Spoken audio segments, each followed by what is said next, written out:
Jack ने देखा कि एक येशा रस्सी से बंधा हुआ है। देखने में ऐसा लग रहा था जैसे वह मर चुका हो, लेकिन सुरक्षा की दृष्टि से उसने एक खंजर निकाल लिया। पास जाने पर देखा कि येशा बिल्कुल भी नहीं हिल रहा है। उसके मन में खुशी की लहर दौड़ गई। अचानक पैर के नीचे कुछ हिला। डर के मारे जैक जमीन पर गिर पड़ा। असल में येशा सिर्फ रस्सी से बंधा था, वह अब भी जिंदा था। जैक ने खंजर उठाकर उसे मारने की कोशिश की। केलियन दे येशा धीरे धीरे आंखें बंद कर लिया, लेकिन दयालु जैक का दिल पसीज गया और उसने हाथ रोक लिया। फिर वह मुड़कर जाने लगा। मन में सोचा कि बंधा हुआ येशा भूख से यहीं मर जाएगा। दया आ गई तो उसने खंजर से रस्सी काट दी। अब येशा आजाद हो गया।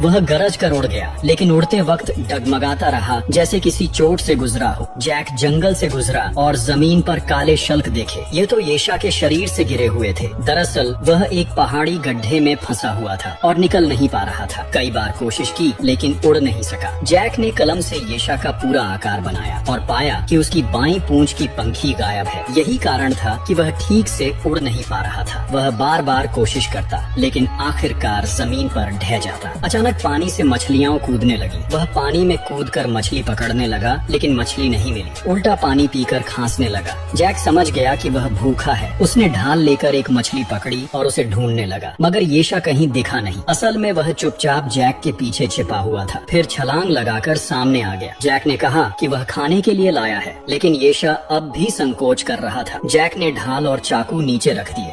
अब येशा समझ गया कि जैक का कोई बुरा इरादा नहीं है। धीरे धीरे पास आकर उसने मुंह खोला और मछली खाने की कोशिश की।